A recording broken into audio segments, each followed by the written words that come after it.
This is episode 344 of the Gold Squadron podcast. I'm one of your hosts, Will. I will never complain that someone didn't bring everything they need to invent again, Hegwood. And tonight I'm joined by Marcel, or Early Morning Champagnes Manzano. So Saturday morning champagne equals Sunday morning shame pain. We have Ryan, organizer of Fun Times, Stanzewski. Yep, the Eternal Store Championship went great. We had enough people to give out an invite, and everyone seemed to go home pretty happy. Fun times were had. And ladies and gentlemen, I present your Las Vegas Open champion, Doug Howe. Hey, I don't have anything clever to say, but thanks for having me. That's okay. Before we get into the Las Vegas Open, I have to thank our biggest group of supporters, our Patreons. Go to patreon.com/Gold Squadron, and you can help us financially support us. Today, there's levels for each person and their situation, but you get unique channels on our Discord. You get shareable art from our past projects. You'll have to go and check it out to find out more. But onto the Las Vegas Open held this weekend. Two different. Sorry. Before I forget, Ryan. You wanted to cover something before we go into LVO? Yeah, real quick. Just because I know if I say this later, other people might have already have tuned out at that point. So I want to say this earlier, so it's more of a chance for more people to hear this. Because I helped run 2-store championships in my area, and because Chris Allen is probably backlogged with so many of those other language cards from the store kits in the US, that I wanted to just make it known that, or if anyone wants to help direct me to the correct people that are going to be at Worlds to give extra prize support to, so they can help run other events in their countries or locations with these other language international cards. I assume it's French, Spanish, and German, I think is the third one. So just either get in touch with me, Facebook, GSP Discord, DM me in Discord. We can get in touch, find a best time to meet during Adepticon, and I could give said people those decks and OP cards for you to then use for your own events. Yeah, that's a great idea. I have some set aside that I was going to give to Chris as well, so I'm going to make sure that I bring those. So definitely, if you have any of those just laying around from your store event, you might as well bring them to Worlds. If you're not doing anything with them, we can get them to somebody. Can take them back and give them to people who weren't able to get a hold of them. Yep. And I did have a question about the store champs. So I still have not gotten. Actually, Kayla and I both still haven't gotten our Worlds tickets. Just For like the main messaged, event? Is that what you're trying to say? yeah, for the main event, or access to buy the tickets. Mm-hmm. And Kayla and I both won store champs, so I have no idea. I messaged Chris Allen. He's like, "Oh, don't worry, we got you," but that doesn't really. I don't think that what I they're sent out Say yet. a Are whole they? lot. I did send out an email like you said. I think Ryan, you mentioned it, right? Or no, actually, Joshua over here. He sent it to like info@atomicbagsgames.com. So I sent them an email. I also sent them like the name of the store that I wanted in, the name of the store that Kayla wanted in. Like I sent them all the info. And they never responded. So I just don't know. And Chris Allen is like, "Don't worry, we got it." There's a lot of people that are like that. So obviously, we're not the only ones. I mean, here in Chicago, I think half of us have not been able to buy the tickets. So the people that actually want them. So I'm not sure how that all of that is gonna get. So I think sorted. if you already sent emails, Yes.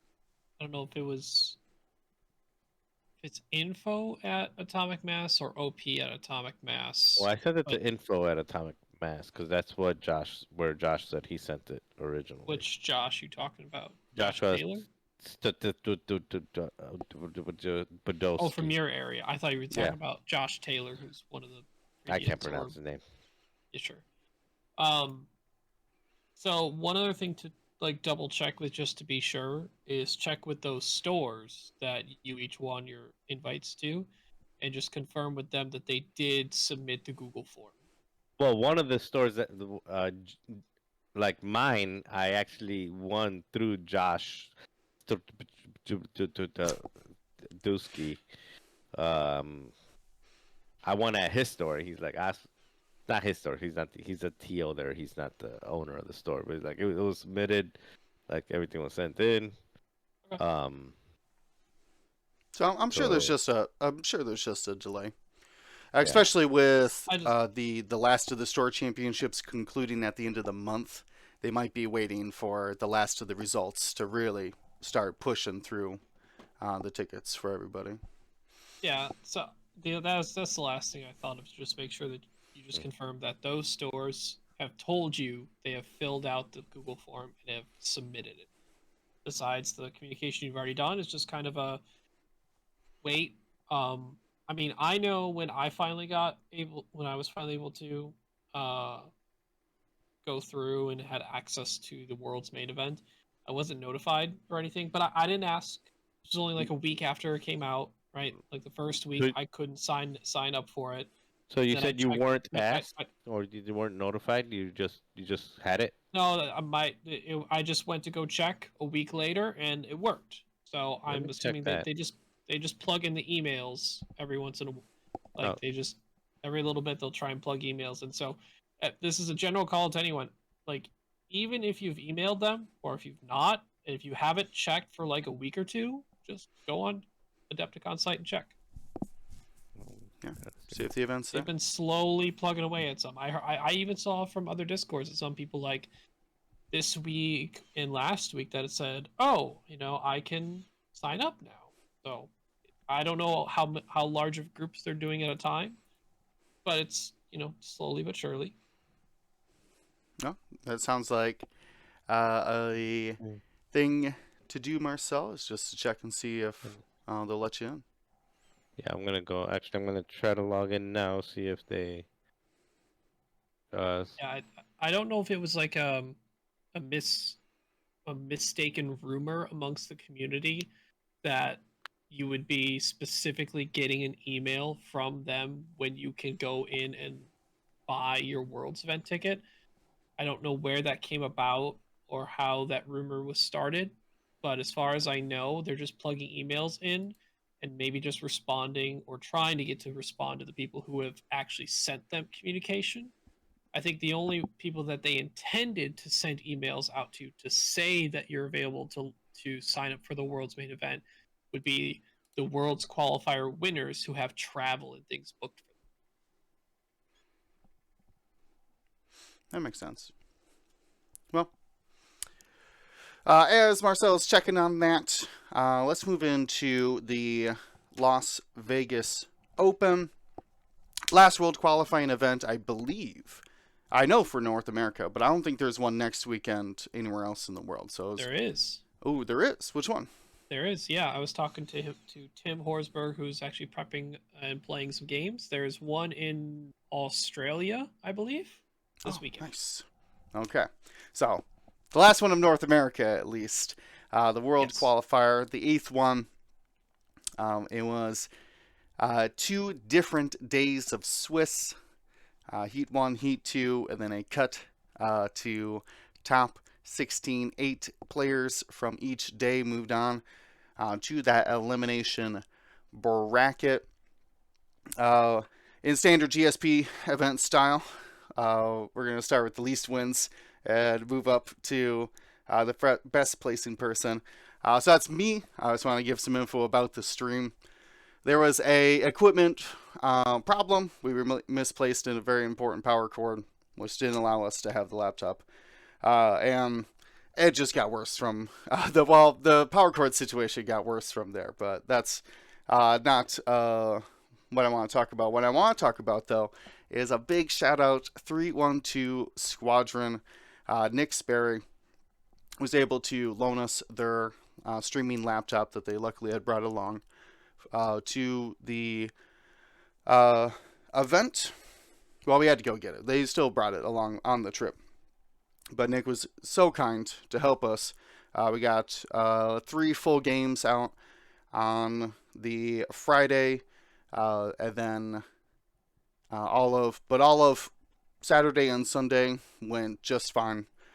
He had fancy mics for us. He had let us use his laptop, and we almost ruined it. We were trying to use our own headset into his computer, and for some reason, those hated each other. It booted to blue screen, which terrified me. Luckily, we found out what that issue was, but got new mics anyways because I was just terrified of breaking everything. But long story short, just want to thank Nick. He's still in our hearts as gold 6. He's never going to not be gold 6 unless he crashes his X-wing. Then we'll figure out a different thing to call him. But yeah, he was truly the person who was we can thank for getting the stream games out over the weekend. And we actually streamed those games on Friday on 312 as a favor to him. There was a lot of viewers watching, so if you don't know who 312 Squadron is and Nick Sperry, definitely check out 312_ Squadron on Twitch, and I believe he's got a YouTube channel as well. He's posted a lot of X-Wing content. He started a new league as well, so very exciting stuff going on over there. But definitely drop a follow on him. Let him know that you appreciate his help getting the stream together. But honestly, other than that, it went great. Didn't have any problems. Big shout out to Lambolo as well. He was dropped a lot of gifted subs. Very exciting. We even gave away Aerodome that Dion had bought through Wade Vichet's Kickstarter, and we gave those away as well. Very excited for Aerodome. So I was glad we were able to still get those out to the people, still get the streams going. But again, Nick saved the day, of course. He didn't do very well in X-Wing, but really saved the stream for us. So I can't thank him enough. So then, Marcel, you did play at the Las Vegas Open. What was your faction, your squad, and how'd you do? My faction was the Ottowan Republic. The squad, so I flew Oddball, Custom, Wolf, Slider, and Click. And then the other 7 points I did Delta 7B Anakin with Daredevil and R4P and shield upgrade. And 1 second, I got a cough. Yeah, so I flew day 1. I ended up 4-1. Really good games. I ended up playing some really strong players. Doug, who's here, the winner. So I ended up playing Doug, and actually Doug was my one loss in Swiss. I went after Kylo, and I went all in on Kylo, and Kylo came out unscathed. And that was just it was a gamble that didn't pay out. Even though I did kill Kylo because Kylo decided to whiff, but after the game was already a little bit out of hand. And then I also got to play Jorge Castaneda, who's the runner-up. I was able to beat him. So pretty cool that I got to play the winner and the runner-up both during Swiss. I mean, some pretty good competition. Yeah, I mean, so good games. The list was fun. It keeps like the consistency of the Republic, but it still lets me play with Daredevil Initiative 6 Anakin. So something that's a little bit more AC. So it allows me to do a little bit of both the consistency and the AC side of it. Enjoyed every game. I don't think there was a single game that I didn't enjoy. Um, Even losing, you know, Kylo's frustrating, but even losing, I still had a good time. And I think, before we jump to the rest of the stuff, to the rest of the list, this is the first thing we're mentioning, is huge, huge, huge thank you to the judges, the staff, and Brian. I'm gonna mess up his name. Is it Selfine? Selfine? I couldn't pronounce it. I was just calling him Brian all weekend. Okay, Brian. Yeah. So Brian put together an amazing event. He, you know, um, big advocate for the game. Big advocate for enjoying X-Wing for the sake of being a fun game. And even though it's a competitive event, still uh, still keeping people honed in on the fact that we're playing a game, having fun, and trying to promote the event. Like I just, it's been a long time since, um, you know, I've been at a large event like this. That when I say large event, like a World's Qualifier, that had the TO be so invested in the optics of the the event. Like what I mean by that is like that people are having fun, making sure that like if I'm gonna throw Nick Sperry under the bus here a little bit. Our 312 guy, you just give him some love. So he forgot a card, and instead of being all like, "Rah, rah, rah, rah, rah," he's like, hey, just tell your opponents if your opponents are cool with you know, knowing that you left that card. It's on your list. It's on It's on Roll Better. Like we'll be cool. Anyway, so just big, big, big shout out to Brian and his crew. Another Yeah. thing I want to add to that is the tournament ran really smooth every day. That I was like, I don't know about Saturday. I assume it did. Like everything finished in playing time, but also they gave us the most like setup time I've ever had for a major tournament, which was amazing. Like every game, everybody that I saw was already like set up.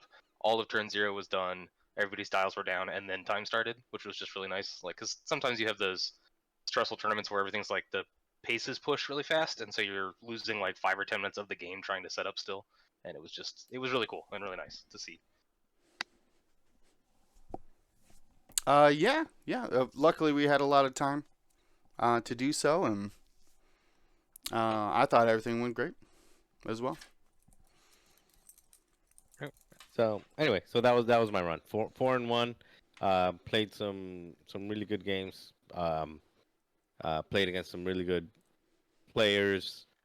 Met some really cool people. Met some people that I've known through just like the chat, either through the Discord chats or through the Twitch chat. Um, so drank some champagne. Regret it. Drinking some champagne. Um, so yeah, all good.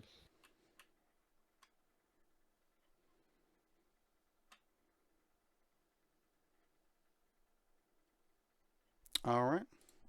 Well, that leaves us to Doug, the inevitable winner.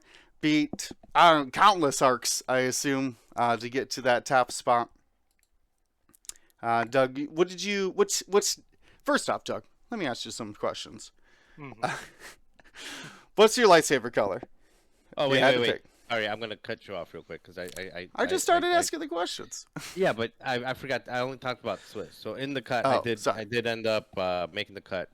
Won my top 16 hungover match. Lost the top 8 match to Isofane. So Isofane, we'll go over his list since he made the top 4. Played a really good game. I made a tactical error with my wolf, and that I think we both played about as good of a game that you can play, and it's one of those scenarios where I made one tactical mistake, and that one tactical mistake was enough because he made all the exact moves that he should have made. I think I made all the exact moves I should have made except one on turn 2. So it was a really good game, and he won a well-deserved match. Yeah, Now you can go. Yeah. he was doing really well. Well, I think, as we'll find out, every Republic player had really brought their A game. But anyways, Doug, again, congratulations getting that top spot. Thank you. Hotel. It's hotel and flight. Is that right? Yeah. That you had Although, won. yeah. I think you just give them like gas or ask for gas money too. Yeah, I'd rather drive, honestly. I'd rather have the car. And it's not worth the 45-minute plane trip.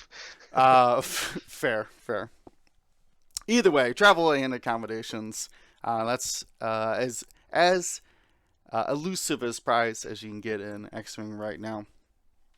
But let me ask you some questions, just so we can get to know you. First off, what's your lightsaber color if you had to choose one? Well, if we're going based on X-Wing, I think I have to choose red because I pretty much just play the evil guy factions. I play at least what I've had success with is First Order, Empire, and CIS really. But if we're talking me personally, I go blue. It's my favorite color, and I'm red-green colorblind, so I can't see the other ones. Oh, okay. You're like, I don't know which one's the bad guy. They're all all their lightsabers look the same. I didn't know it was a red one, I swear. All right. Then of course, what is your favorite ship in the game? Aesthetically, it is the TIE Bomber. Playstyle-wise, it's the TIE Silencer. So yeah, All right, I pretty. just love big chunky boys. The silencer is. We'll get into your list in a second, but you've been flying the Kylo for quite some time now. Yeah, I mean, this specific list I've been flying, like this exact variant, at least since, September is when XTC started. So. The Swiss stage. Yeah, it was Stage, yeah. before then even. Yeah. Yeah, I mean, I was flying it before that, but I think I tweaked it a little bit up until XTC, and this is pretty much what I've been running since. But yeah, like these 5 ships, in general for, 6 months. Well, let us know what your list is. Obviously, Kylo's in it, as I just said. But what else do you have? Yeah, so Kylo in the TIE Silencer, with proton torpedoes, advanced optics, lone wolf, and instinctive aim. Really, I just focus every time, and I decide who and what I'm shooting with later. So decision tree made for me. Very nice. And then it is Lieutenant Hughes in the TIE SF with Special Forces Gunner, Barrage Rockets, and Marksmanship. And then 3 TIE FOs, Malorus with Magpulse, DT with Deuterium, and Lieutenant Gaelic with HLC and Proud Tradition. So the first question I want to ask you them about your list, and you can tell us about the run at least, unless these guys got other questions about the list. Me and James are going back and forth.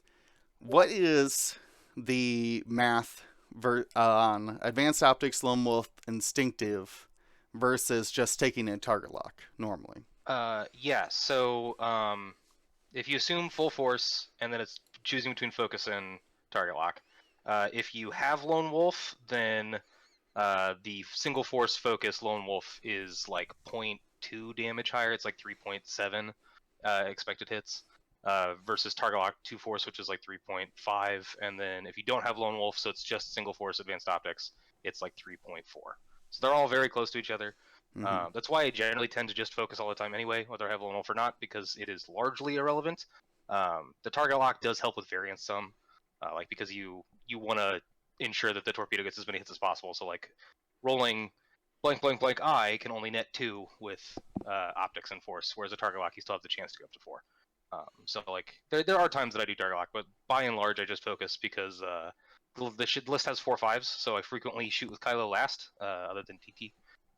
So I can switch who he's shooting at with optics and still maintain full mods the entire time.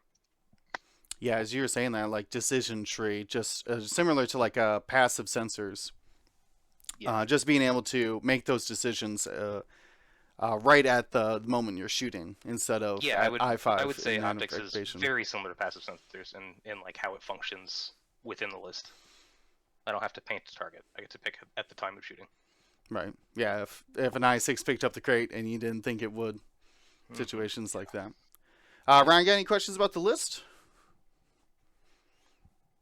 No, nothing particular. I mean, this is something Doug had. At least I've played at least 1 or 2 games against Doug with him trying this list before. I really like this Kylo. If I were to play First Order, I think this Kylo is awesome. I wish he could have sensor Oh my scrambler to god. get that Yes. decloak. I'm pretty sure there are times at which you miss it, but Yep. I Yeah. mean, No. If I had a this is. second. Oh, sorry.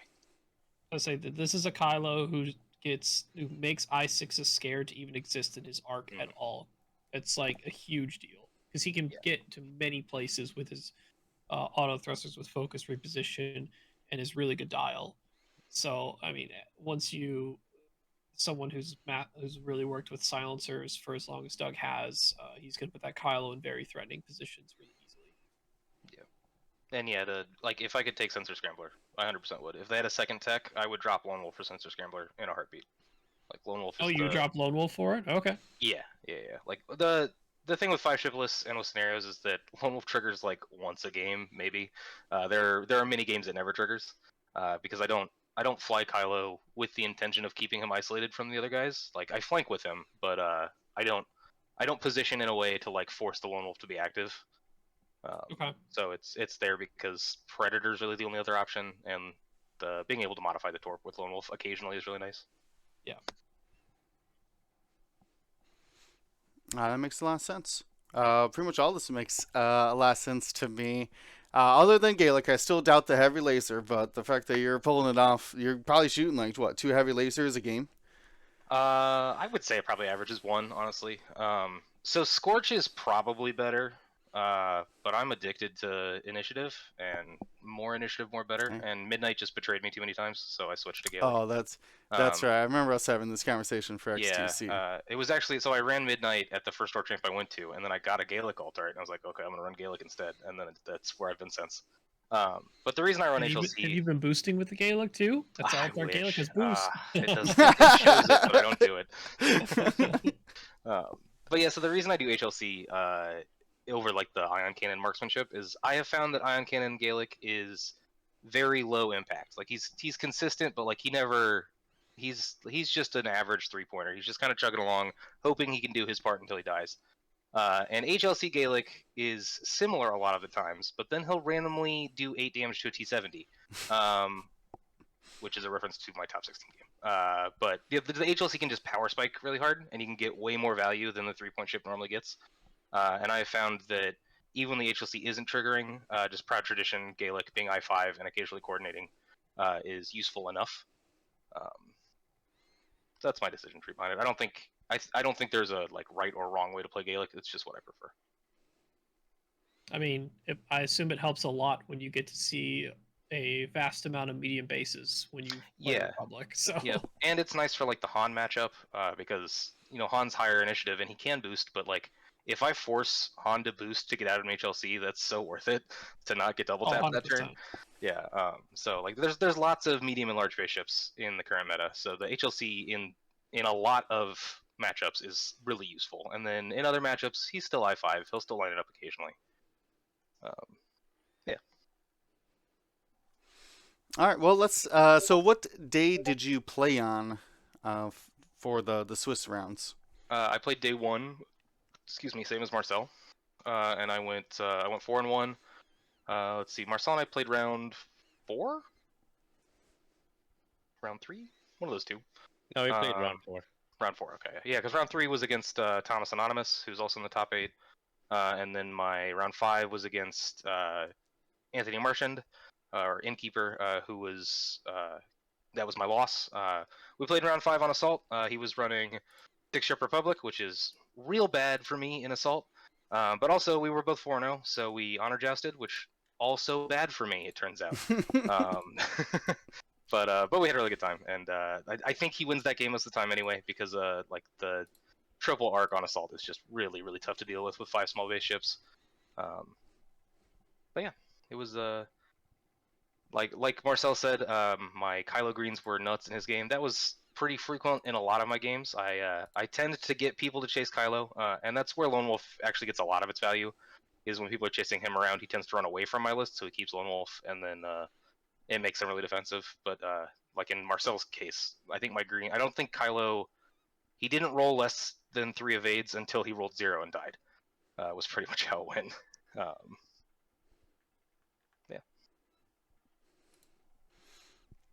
All right. Well, so then, what was the cut like for you? As far as like, there was a lot of arcs in the cut. Yeah. How do you prepare for these arc lists that you know you're gonna face? That was just something that leading up into like XTC, I just practiced turn 0 a lot with that list, particularly against things like Han and the arcs. And I think the big thing with it is rock placement, particularly in relation to where objectives are, is really important. The arc list is exceptionally difficult to joust. Like I think everybody knows that. It has token passing on defense. It's really efficient. It has relatively high initiative. It has lots of target lock acquisition, so it throws lots of fully modified dice. So the best way to deal with it is to force it to split fire, because a lot of it getting double mods is whenever it's ships shooting the same target. And just in general, focus firing is correct because that's how you kill stuff. So by I generally call it like building a wall. I think you can see it in the final and in the top 4 against Tyler. I build a diagonal like across the middle of the board, Mhm. close against arcs in particular, very close to objectives. And it forces them that if they want to play around the objectives, they're going to have to come into the rocks. And because it's 3 medium-based ships, they can't stay in formation to do it, which means they're going to be at different angles and not close to each other, so they're going to be firing at different range bands, and all of that really helps prevent them from getting lots of good shots on the same target, which is where the FO lists shine, because they're all 3 agility, and they all their offense is all kind of weird. So like if somebody's being focused, it's very easy to just go, okay, I'm going to save my focus for defense, and then use my 3 to 4 dice because shots will be obstructed or range 3 to kind of just outlast arc lists. Because I don't really need good offense to burn them down because they're 1 agility. I just need to plink at them constantly and stay alive. Yeah, it was impressive watching you. What felt like easily take out 2 arcs.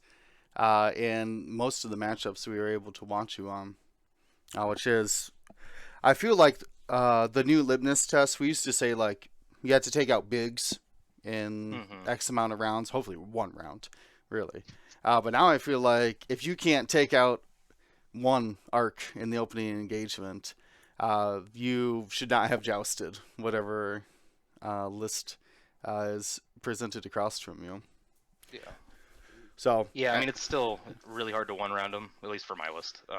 it's hard for everybody, But I think. yeah, but I think the big thing, and I think this applies to most lists, is like if you can make it so that you get to fire everything on 1 arc and they have to split fire, that's generally how you get the advantage. True.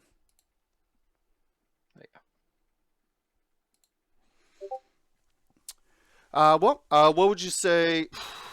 Is there any? So obviously, people are going to be see this, and a lot of first order players who might have been struggling to find the list that is getting them wins might pick this up. Is there any other tips you might have for those people wanting to try it out? Yeah. So I would say the big thing is you have to bait with Malorus, which is might sound kind of obvious, but like I think you can see a lot in the games that I had on stream. Malorus will be like a range band to 2 range bands ahead of everybody else, to the point where like I've had games where Hughes doesn't shoot on the first turn of combat because he's sitting so far back, which isn't ideal. You'd rather have him be range 3, which is why I bring barrage rockets. But it happens. But the point is like Malorus is the bait. He is the hardest one to kill, arguably even harder to kill than Kylo in those while he has his ability up, her ability up. And she's only worth 3 points. So like even if you roll poorly and she dies in 1 round, it's not the end of the world. But more often than not, like if people have to choose between taking 3 shots at Malorus or 2 shots at Hughes and then 1 at Malorus, with the ones at Hughes are range 3, like people will tend to focus fire on Malorus. And I think that's the best way I have found to get an advantage early game is to force people to chase her. Because once you put a damage or two onto a ship, it's really hard, especially in 2.5 where there's shorter rounds. Like you just don't get as many rounds in the game. Like you just want to focus fire ship and get it down. And Malorus is just really good at living through that. So I think that's the basic advice I give. Also, just study, like get really comfortable with turn 0. I have a game plan for pretty much every meta list in every scenario. Like as soon as I sit down at the table, I know what ships I want to focus fire first, ideally, and where I want obstacles to be in relation to objectives, and where I want the engages to happen and stuff like that. And that's a lot of that's just repetition and practice and thinking about win conditions, I guess. Sure. I mean, that makes a lot of sense to me. Any other questions from you guys for Doug and about his list or his run?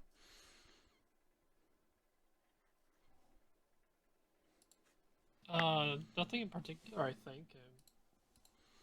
Other than, did you? Let's see here. So we're just looking through your run here on Elimination Day.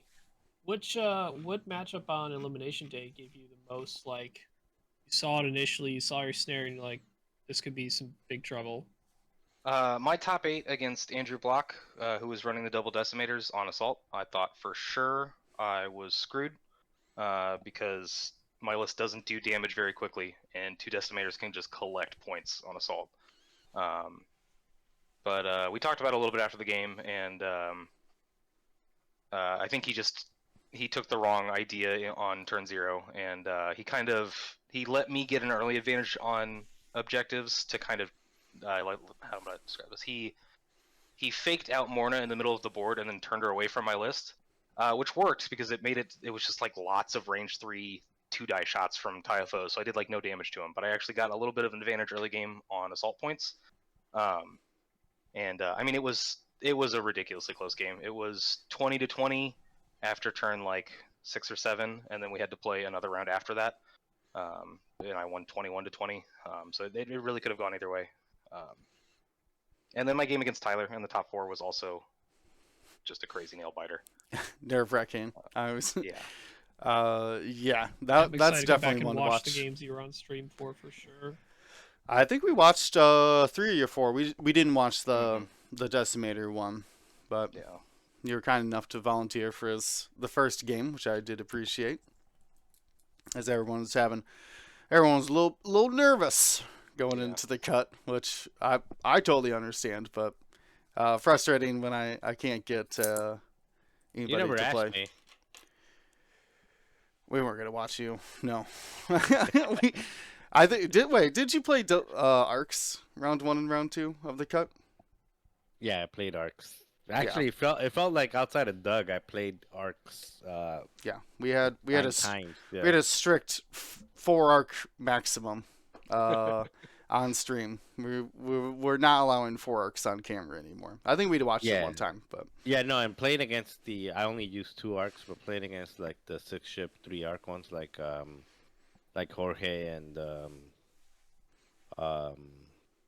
just a couple other people that I think my round 16 match, and then also against Typhos. It's just such a messy game with nothing but just like bumping and it's just so messy. It can't be fun to watch. I don't know if you guys had any of them. There's a couple parking lots out there that we're blessed to see how each player handles just like not being able to move their arc at all. Pretty interesting. Yeah. Well, Doug, congratulations again for taking it all with a non-Republic list and not really trying to show the meta, and also not Kylo Whisper, who we also I think as a collective like community thought that like, oh, you start every FO list with Whisper Kylo. And then, I think Whisper Kylo is a very good ship, but my fun meter to I just can't play the Whisper. I hate its concept so much. Right. Like I just linking everything to jam. I find it miserable to play with and against. So I just I no beef with anybody that plays the TIE Whisperer, but I won't do it. Right. Well, I mean, you also can't double reposition, which Yeah. really I had am also addicted to that. So there's times when we were wondering what you're gonna do watching you on stream, and I was like, well, it's probably double reposition to dodge all the arcs, because what Yep. else? What else can you do at that point? You can't hang out and just be shot a bunch.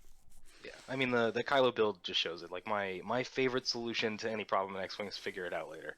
So why choose what to shoot now when I can choose later? Why pick the right move initially when I can just reposition and fix it later? Smart thinking. Smart thinking. For now, until like 4 more I6s come out of BOE, then Kylo might be struggling. But if anybody could keep him on Yeah, the I'm board. a little nervous about Battle of Endor. We'll have to see. Like nervous for the list. I think Battle of Endor ships look really fun, but Yeah, we're fingers crossed those I6ers are overpriced. Do they need more I6s? I don't know. We'll have to find out. But let's take a look at the rest of the squads here. I'm going to break down Jorge's list here. Came in second place, had an amazing run. Was playing great all weekend. He, of course, brought... we need like a great name for this troublesome trio here. Jag, Wolf, and Oddball. The SOC arcs. If you're just learning about them, they shoot out the front and back. They share target locks and they give each other defensive focuses. And Oddball can block crits with Selfless, which shouldn't even be in this faction. Somehow he's allowed to do it. And they have amazing dials with R4P. Oh boy, they could really just do it all, except for dodge shots. But they have a bunch of health, so that doesn't really matter. Then brings with those 3 kickback, with the I5 Torrent, who also has Born for this. He could do it with evades if he's not shooting those Diamond Boron missiles. And Axe, the I9 3 Torrent, with barrage rockets, can also hand out target locks and those focuses. So he fits right in. And then in Initiative 3, Boost, who of course can boost, and has Predator for offensive rerolls. Really just a nuisance, a flanker, and an objective monkey, while the rest of the squad is out there jousting list. Jorge has been flying something very similar. I don't know if he's always had Axe and Boost in there, but something very similar to it ever since like last Worlds, when he flew a 6-ship Republic. And normally he's just flying those arcs like the best I've ever seen. Tight formations on him, making sure he's triggering all the abilities. I think at one point he used the synchronized consult on Jag to give a lock to Axe, and then Axe gave it right back. Or no, then Axe fired with it, gave a target lock to kickback, and then Jag got his own lock anyways. Man, it was just every time you shoot or defend, like 2 or 3 things can trigger off of it. But if you're used to it, if you're comfortable with it, you can not miss any of those triggers and be very successful. A lot of it, I assume, comes down to deployment. When you have such, I would call them rigid. I wouldn't say slow, but like they don't. Once you deploy, they're kind of set in that formation. They don't really get to like maneuver around too often. These clones, so it takes a lot of practice to be successful with this kind of 6-ship list. Though, speaking of 6 ships, Isophane, if you want to break this down, Ryan brought a different style of the Republic. Yeah, so it's still 6-ship Republic, but we start with the normal SOC oddball, but then we have custom Wolf with R4P, Veteran Tail Gunner, and Tactical Scrambler instead of what we normally see expert handling is that final 2. Then we have custom Contrail, Ion Bombs, Bash, R4P Crackshot, Click with Seismic, Bash, R3 Marksmanship, SOC Kickback. And the final 3 points using Broadside Y-Wing with ion cannon turret and proton bombs. Very accurate ion cannon turret, at least if it's shooting out the side, since they can turn a when you're shooting out their side arc, you can turn a blank to an eyeball result. Taking a focus, that's basically converting a blank to a successful result. It's very similar to Nimi in Resistance in that same effect. That's why I think Broadside came out first. Nimi came out after Broadside. People started calling Nimi Frontside. It's a different wrinkle instead of the what Jorge was using, the 4-4-4-3-3-2. This is a 4-4-3-3-3. 4-3 pointers at 2-4. No Z95. This does make me want to ask. So this is the non-Siege of Coruscant Wolf. Marcel, Correct. you also did not fly the Siege of Coruscant Wolf. Maybe you could give us some insight on why not the Born for this. On the Wolf, Yeah. R4P. I mean, he had tactical scrambler, but mostly it was R4P. I mean, the dial. Wolf already has a pretty consistent offense. So I think more than anything, it's just a dial. Once these arcs get stressed, and if and they're not in position, it's really hard for them to stay in the fight. So that would be my guess. And just specifically about, I think the most important part about Daniel's list is with the choices being made, is the bombs and the variety of bombs, because you've got the ion, the ion turret, so you've got two forms of control there. Then you got the seismic charges and the proton. And in our match, the bombs are truly what set his list and my list apart, where he was able to put on a 5 health Wolf, he was able to do like a seismic followed by a proton, in a place where Wolf was gonna be kind of as predictable where he was gonna be, which allowed him to be able to kill him at Initiative 5 with his ships, because he kind of already knew that damage was coming, that burst of damage.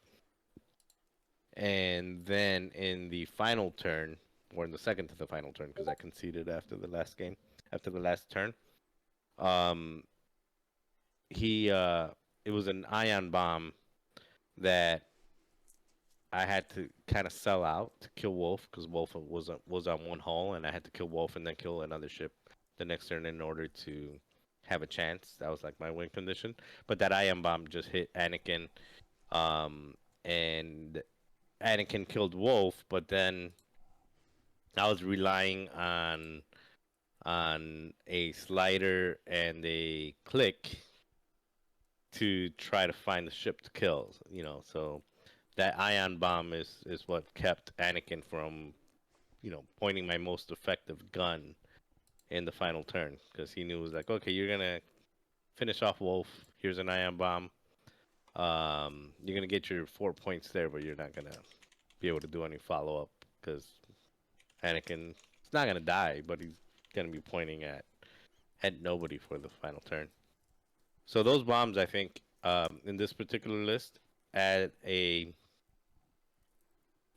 different flavor to what, because it already has like that offensive output, and just being able to add that mix of control and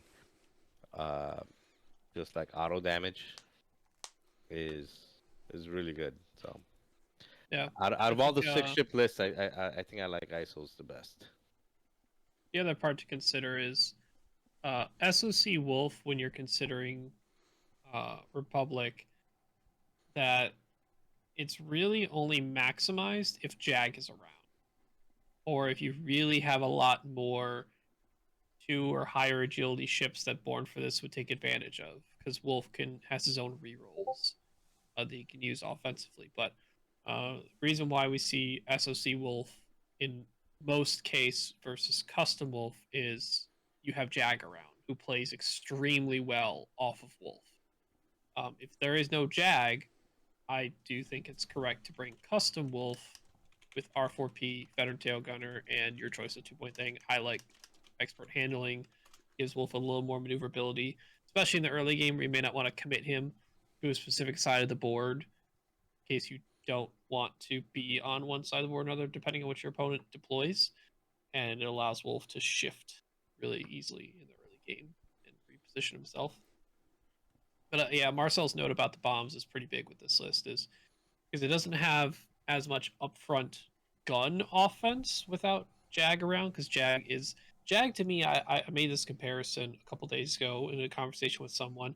Jag is like Republic's Jaspava, right? Your I3, it's going to take some commitment to kill because for Jess she's got rerolls, but for Jag it's has born for this help or selfless from Oddball, but it's super well modified shot, normally going to pump out a ton of damage, right? But in this version, it's a little bit of control with some auto damage, right? And we've seen how good ion bombs can be with the TIE bombers, as people starting to taking your standard loadout Tomax more, or putting ion bombs on Reimer, and how effective those can be when you have only about 6 to 7, 8 turns in a whole game. If you have to take one whole turn off, maybe two, if you're caught by a couple ion bombs, that piece is well nullified. Yeah, makes a lot of sense. Still very, very scary, even without the maximum arc. That control can be just enough to get through the day. Marcel, why don't you take Tyler Tippett's list? We have Star Slinger at number 4 place here. So that's more of your standard list. It's what you see. You saw Paul Heaver. I think he won the Texas Lone Star with. Mm-hmm. What Tyler he won Gen Con with this Gen Con exact with same list. with it as well, and it's been replicated quite a bit. I mean, it's kind of a proven success, which is the Siege of Coruscant trio of arcs: Wolf, Oddball, and um, what's the third one? Wolf, Oddball, Jag. and we were just saying it. Jag, yeah.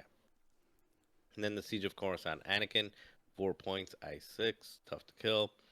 And basically can do objectives really well and can also just bother the I5s that show up.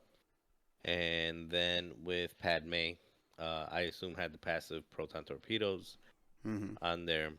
And Padme is sneaky good. I mean, she can, with her ability to be able to not let people use their focuses, can really shut down Han and can shut down some of these other ships that have force or rely on multiple modifications on offense and defense, especially defensively if you're dumb enough to joust it, to just completely neuter your offense and defense against a list that's gonna put out a ton of firepower, and then also the ability to throw four dice, and she'll have an evade. She'll have her passive sensors is like, oh, she's not modifying. Well, she'll have potential of 3 focuses out there to her disposal if you want to shoot her, and if she's close enough to Oddball, probably pull Selfless away as well. So I still think it's one of the scariest lists to play against. I don't think I don't think it's as successful we're seeing as the 6 ship variant. Not because it's better than or not because it's not as good as the 6 ship variant. I think it's just people tend to have a better game plan against this one because they are expecting to see this one more often. When they see something like Jorge's or when they see something like Isophanes, you've got to you've got to conceptualize a little bit more of like, okay, what does this one want to do? How does it want to win? What's its win conditions? What's its strengths? Again, consider the bombs. So there's new information that you've got to take into account as the game is like as turn zero is starting and you're setting stuff up. Where when you're playing against, this version, which in my opinion is probably, if not the best, is probably it's in the top two versions of republics that are out there. But because it's so common, people already have an idea of how to set up. They have an idea of what's going to work and what's not going to work, so they have a better game plan against it. So, um, I know Ryan, you've put a lot of time with and in building it, in playing against it, in thinking about it versus alternatives. Is that, would you say that's along the lines about it's probably a better list? It's just more Um, prep goes into, or people know how to approach it better than variants that are a little bit more unknown. I think at this time, I mean, we obviously have seen the 5 version, or what I would just say is just the Padme version. Um, we've had more time trying to understand what it's trying to do and try to figure out what works against it, what doesn't work against it. Um, Six Ship Republic is seeing a little bit of a resurgence recently. The other part about Six Ship Republic is we're seeing multiple variations that can win and do well.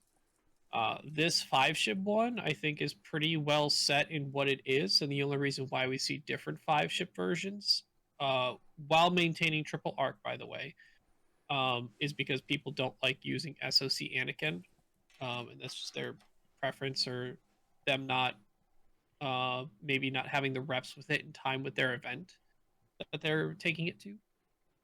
Because other than that, I think the only other 5 ship republics we see is like what you do, or anyone using 7B Anakin. Basically, they just go. It has to be 4 or 5 with 7B. Um, um, so we don't really know what the quote correct or more. I don't know. One might be a higher floor, but the other might have a higher ceiling. Is like what 6 ship versions, right? Is it, do you bring triple arc and then you end up having a Z at the end, like Jorge did, or is it some combination? I mean, is it the 2 arc and then find the right combination of 4 3 costers? Doug, from someone who just played them recently against multiple good players, I mean, when you look across the board, and this is outside of you playing specifically your FL list, although I know that's Yeah. probably mostly on your mind because it's what you've been playing for the past like 3 or 4 months.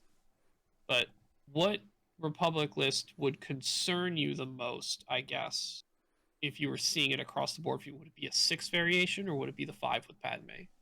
I think it actually comes down to which scenario you're playing, because to me the Padme version is the more straightforward one to play against. It wants to punch you in the face. Like Anakin is very flexible, obviously, like with the system phase repositions and R2D2 and just general SOC Anakin stuff. But like the triple arc plus Padme really just wants to joust you, and it's really good at it at jousting you. Whereas the 6 ship version, I think, especially somebody like Jorge's, really just wants to outlast you while it just decks you in objectives because it has so many bodies and it has so much token passing, so it's really hard to push damage through on stuff. Not that it can't kill stuff; it still has the 3 arcs, or it still has all of the control in like Isofane's version. But I think the Padme version is geared to punch you in the face, and the 6 ship version is geared to bully you while winning on objectives. If that makes sense. Yeah, it does. As we saw a lot of the man that born for this Yeah. really can change the numbers of how tanky any of these ships are. It is kind of funny to me how Isophane moved off his droid swarm to the complete rival faction within the prequels being Mhm. Republic, but on top of that, just has the better token passing. Because Born for this is just It is miles ridiculous. ahead better than network calculations Although, anyway. of the three that we've talked about, I think Isophanes is the hardest to execute, in my opinion, by a long shot. I would because it has- agree. yeah, it only has 2 socks as opposed to like 5 that Yep. Jorge's has, and like Broadside is a very easy first target because he's low initiative and like doesn't have any defensive tokens.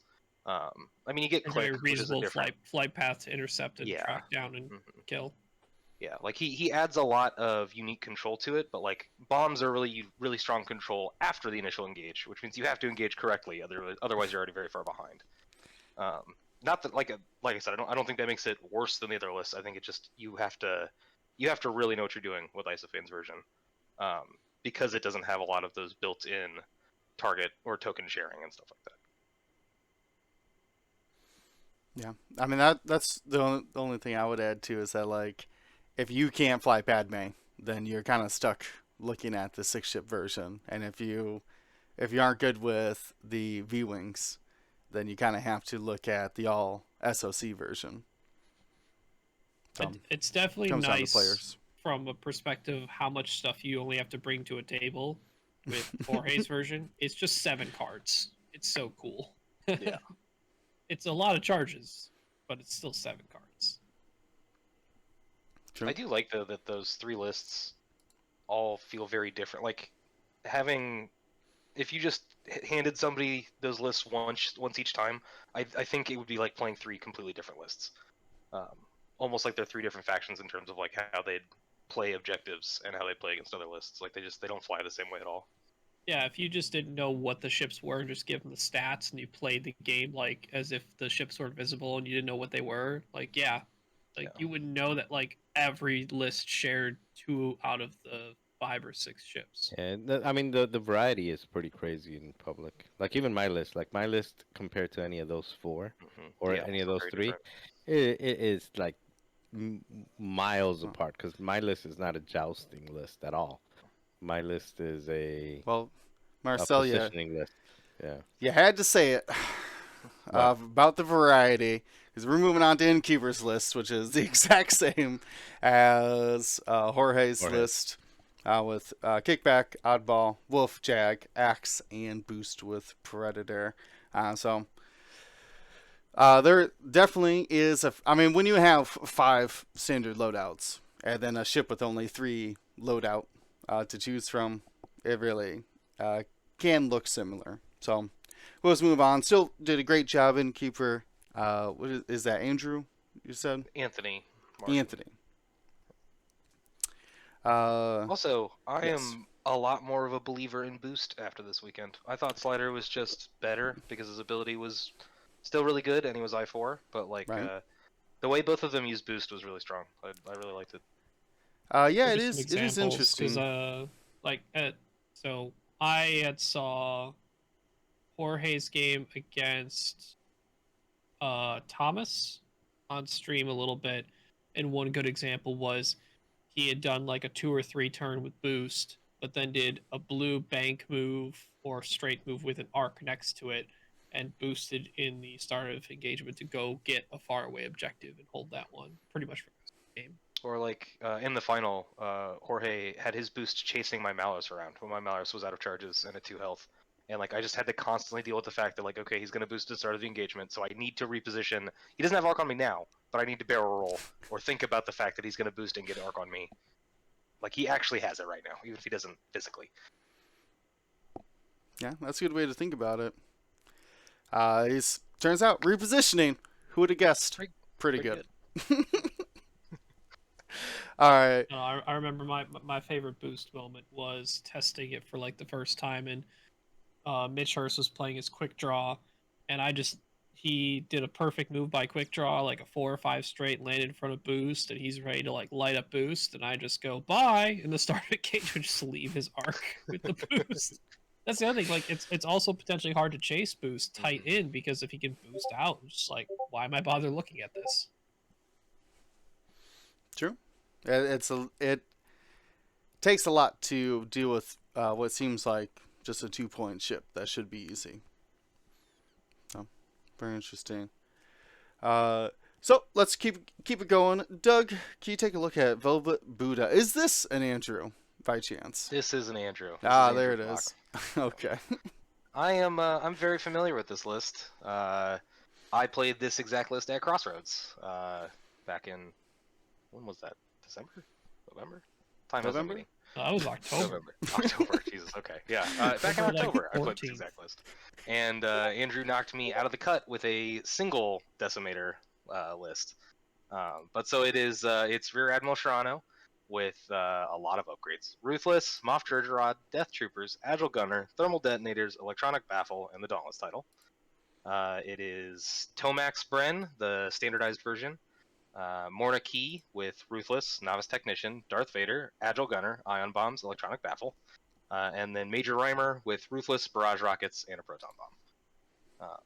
So this is one of my favorite lists ever because it just destroys itself to destroy you.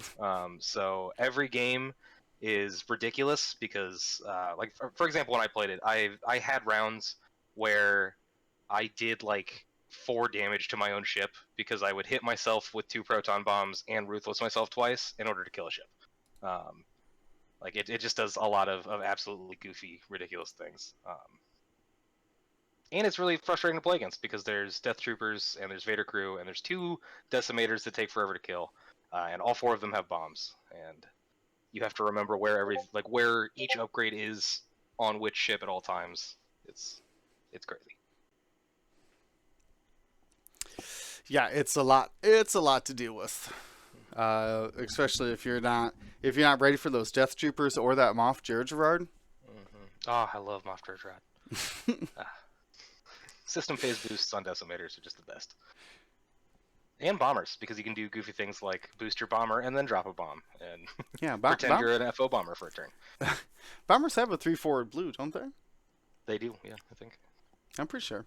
Yeah, they have 1 through 3, so won't really slow them down either. That's terrifying.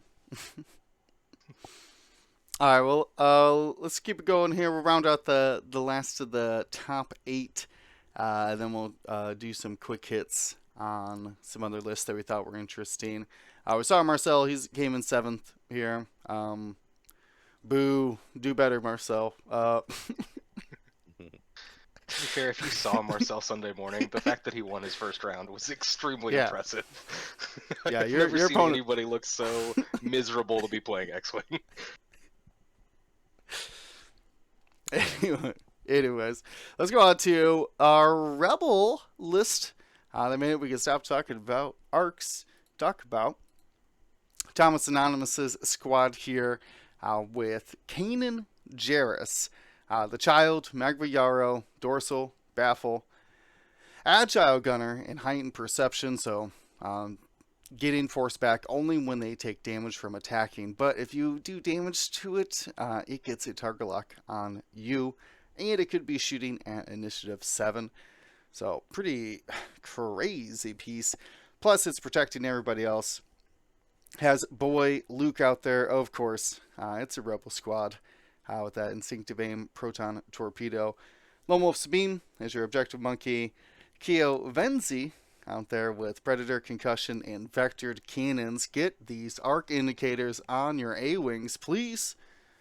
Especially if you have a front-facing weapon like this Keo does. But really, the true hero of the squad, Evan Verleen, Gold 3. She has Selfless, Dorsal Turret, and R4 Astromech. So what this creates is that Evan can spend her focus to give an extra agility, normally Luke, for the rest of the combat round. And then in addition to that, Kanan's has 4 force charges to prevent or it removes an attack die every time you attack at one of these ships. So it could really make Luke just this unkillable machine out there. You can also use it to protect Keo. A lot of the time I would catch their game, and I think the game we had on stream that everybody would go in on Kanan or Luke and realize, oh no, I've made bad decisions. And then be like, you know what? Let's just shoot at Kyo because it doesn't have the selfless. It doesn't have the unlimited force like Luke, but it would still have those Kanan Jarrus defensiveness to it. And watching when we got this on stream, watching it play against a Born for this Republic squad was just hilarious. Watching two full squads meet and do like 2 damage to each other for the. I think Kanan managed to find like 2 damage on the Republic, and the Republic did like 3 damage to Kyo, which was crazy because everyone's rolling like range 1 attacks, double modified, and still the defensiveness came out. Though I think it was Jorge who ended up being Thomas with the simple trick of ignore Kanan. Don't give that ship any more force. Don't give them target locks. So really had to try to balance putting Kanan in positions where you want to get shot versus the Luke or Kyo who need to also be in those positions. So very interesting squad. A list composition that we've seen before, but normally with Han and like a hole in there as the large base and the Y-wing. But it turns out... I played against Thomas in round 3 of day 1, Mhm. and I actually took the exact opposite approach where I did.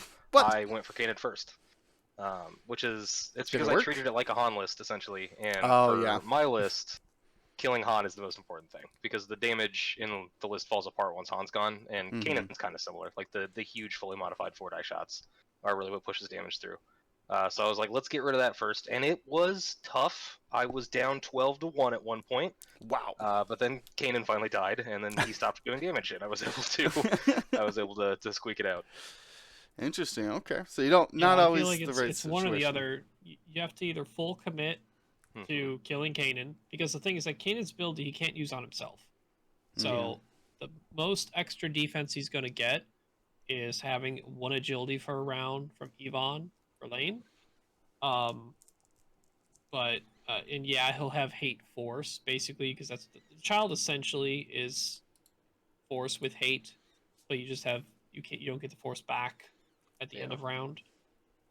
Or alternatively, you do what Jorge did, which is ignore Kanan completely and shoot at everyone else, and just know that for the first round of engagement, you're going to deal with about 3 or 4 of your attacks having 1 less attack die, and then every round thereafter, you're going to be fine as long as you don't shoot Kanan because he can't get force back unless he gets shot and maybe damaged, which should happen since he's 0 agility.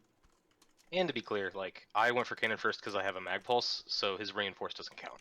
Like if you don't have a way to jam off that reinforce, going for Kanan first is a lot scarier concept because he also well, yeah, he'll have if 1 you- agility from Evane and -1 damage from every shot.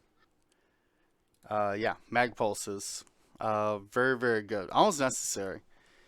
I think the only faction that doesn't normally bring it is what Rebels and Republic, I pretty guess much, there's yeah. a lot of these factions aren't bringing mag pulses. What the heck, guys? bring if you can find a mag pulse in your squad.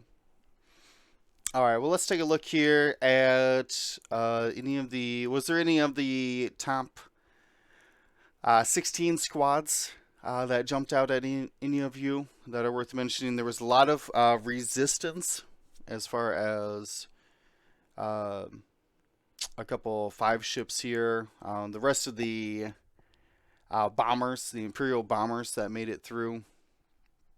But I didn't see... I mean, big congratulations to everybody that made the top 16, obviously. But to me, it wasn't anything extremely innovative. I think it's worth noting because I don't think we see this a ton, but it shows up here and there is the Empire 6 ship with Vader, 3, Tomax, Reimer, Deathfire, Larir, and then a BSA. So 3 threes, or sorry, 4 threes and a 2 cost. Mm-hmm. So Mike Doe ran that, got top 16, ended up losing to Isophane, 6 ship for V6 ship. But I think that's a very reasonable Empire list to look at. and you still get to bring Vader in 6 ships. You still get all 3 of those bombers, and you just get the rear as your 4th 3-point option. And you basically, like, to me, Republic and Empire both have like the deepest roster of reasonable ships to bring in lists, and especially true at the 4 and 3 cost range, which is generally why you get so many variations of those lists.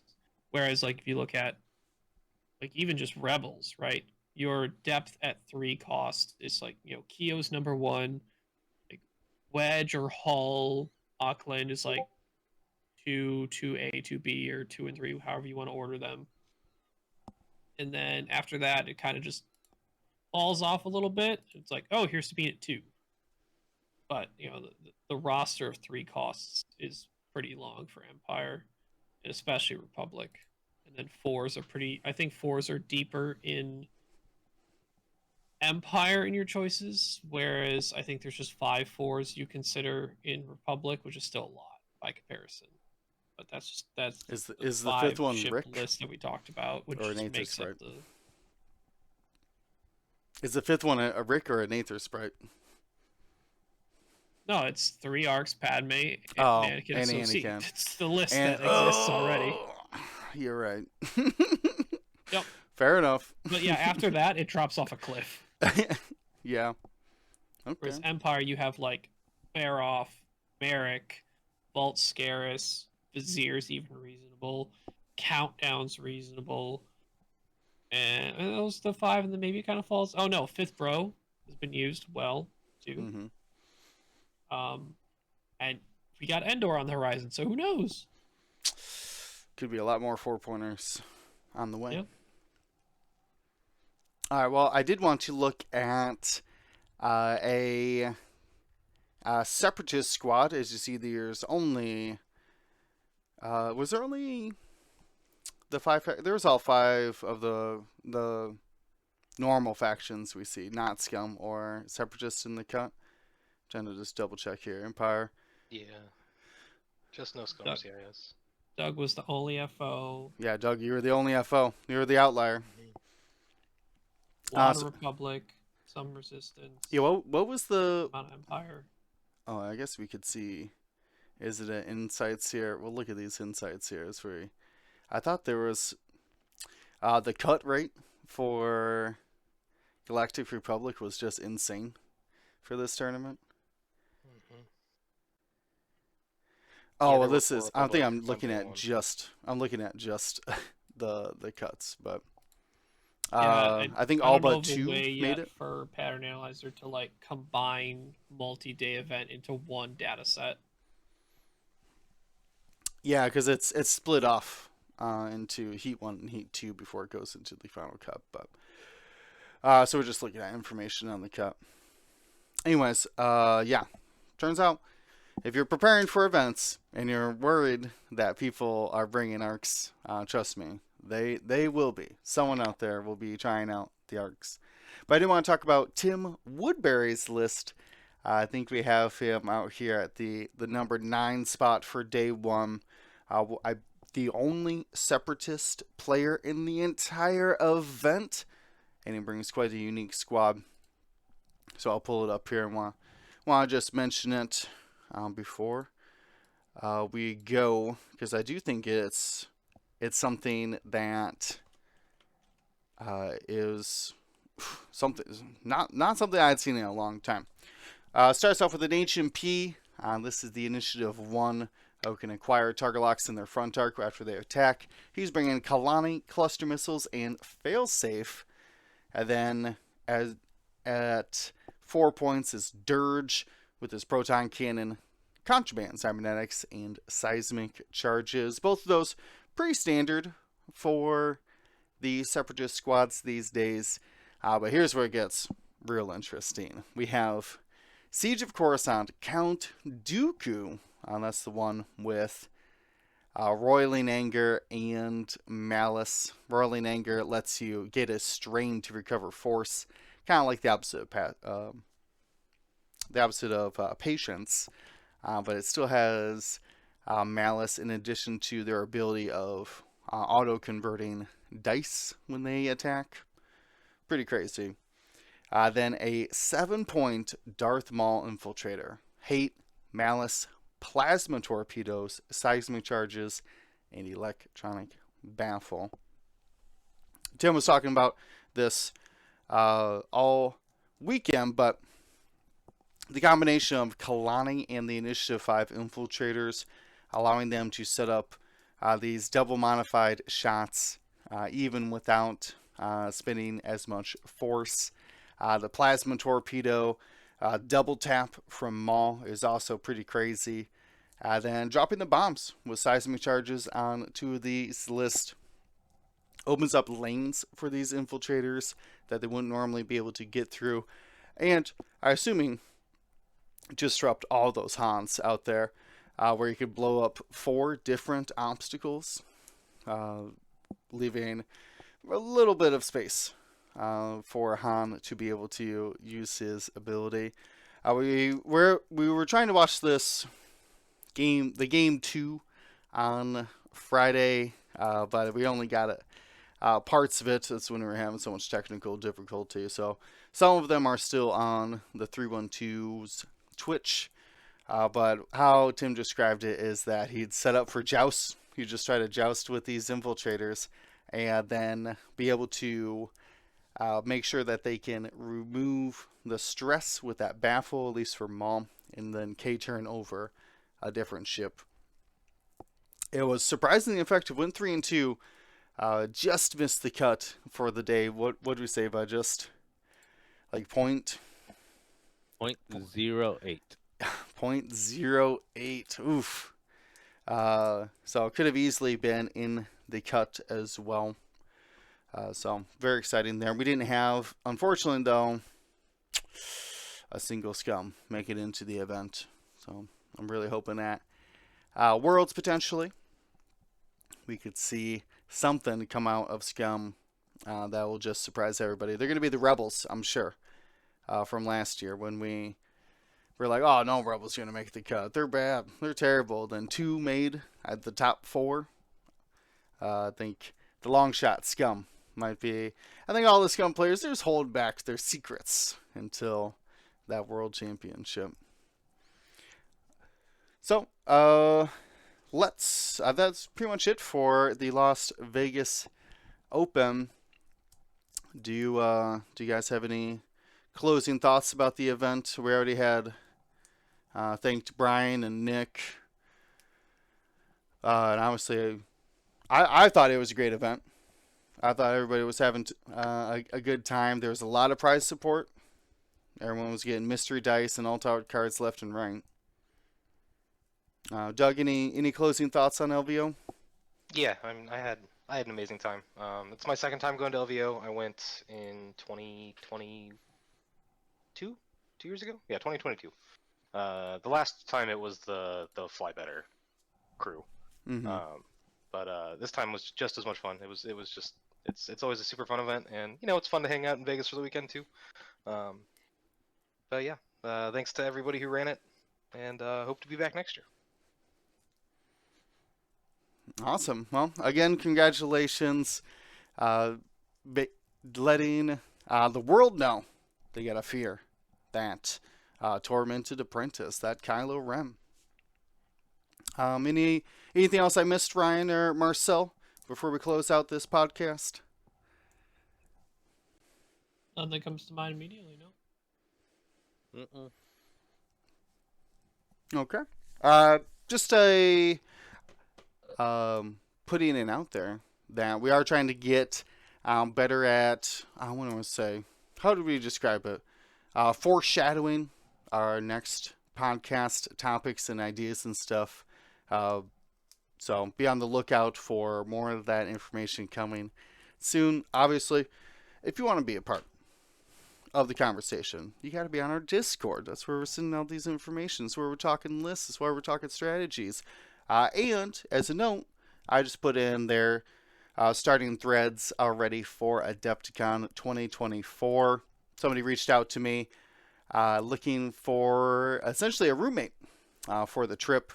So I put it, updated that, got them a specific place. So if you need any help trying to get trying to get to Worlds or have any questions about the Adepticon, the Schaumburg area, there's a great resource in that as well. We'll tell you to get all the Giordano's nearby, all the deep dishes. You can try them out, but it's definitely a great resource.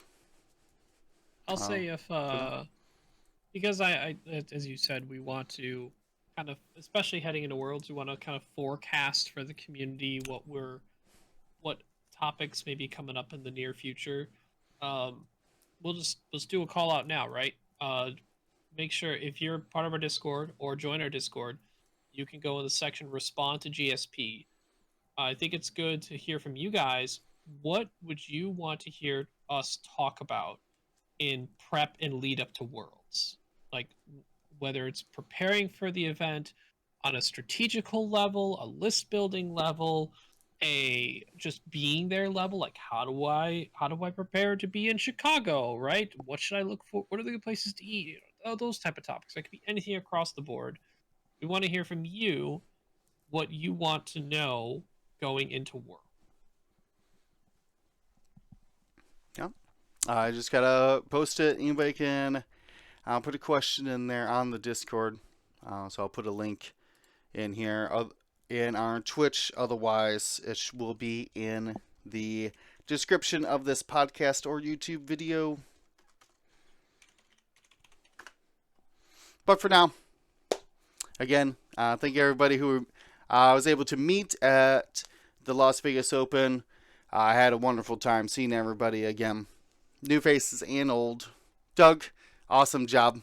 Especially as someone who has been like involved with your list and yourself in the last all fall basically, working on the XTC. Again, it brings me a lot of joy to see one of our players perform so well with the list that they used for that tournament. So I can't even express how proud I am in words of you. Thanks, Will. I really appreciate it. I mean, XTC was a huge part of, I think, my success this weekend, because it's just so much practice against so many good opponents, and really gives you, like, it's if you can find success there, then I think you can find success at pretty much any tournament. And, you guys helped with that a lot. That's good. Good to hear. Good to hear. All right, well, everybody at home, thanks again for watching, joining in the conversation. For me, Chewy back there, I did set up the Chewy finally in my shop because I haven't set up my green screen, but I did set up Chewy. Anyways, for everybody here at Gold Squadron, stay safe, stay smart. Gold Squadron out. Thank you to ISO, Danko, Baffle, Trojan, Prophet, Shadow, Tycho, Spice, Raider, Lancer, Fallen, Row 6, 626, Chief, and J-List, our Grand Admiral patrons. And all of our Gold Squadron patrons and community members, thank you for your support. Gold Squadron out.